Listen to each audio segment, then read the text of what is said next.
Salut la famille, Mommy Trini de retour pour une nouvelle vidéo. Ici, nous allons parler des 5 astuces pour devenir riche.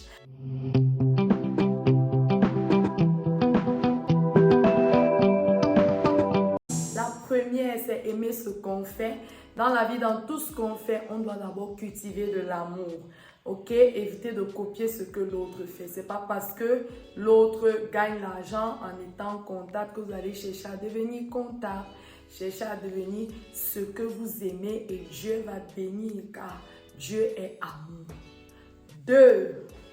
Restez honnête dans tout ce que vous faites. On va lire par exemple le Proverbe 2, verset 21 qui dit, je lis au nom de Jésus, car les gens loyaux et intègres habiteront dans ce pays et pourront y rester. C'est-à-dire ceux qui sont intègres vont habiter dans des pays riches. Vous devez payer vos factures et vos dettes. C'est primordial, comme dans Luc 20, verset 25 qui dit, alors il leur dit, rendez donc à César ce qui est à César.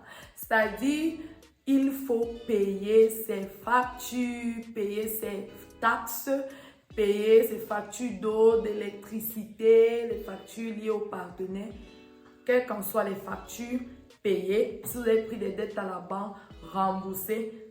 Soyez. Quatrièmement, gardez l'humilité.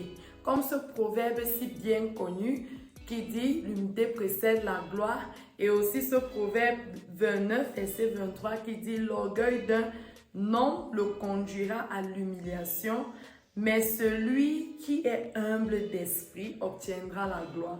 Donc vous voyez que dans tous les proverbes qui parlent de l'humilité, ça précède vraiment la gloire. Donc ne minimisez personne pas dans tout ce que vous faites et vous verrez la richesse vous suivre. Cinquièmement, contribuez pour le royaume des cieux. C'est-à-dire, payez vos dîmes, payez vos offrandes, aidez les pauvres, aidez ceux qui sont autour de vous, qui rencontrent des difficultés. Faites cela selon l'esprit afin que ce soit efficace.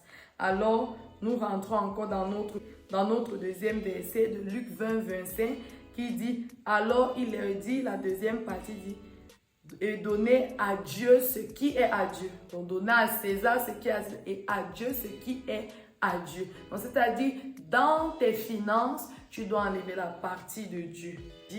Les offrandes, pensez autour de vous et vous verrez la richesse vous.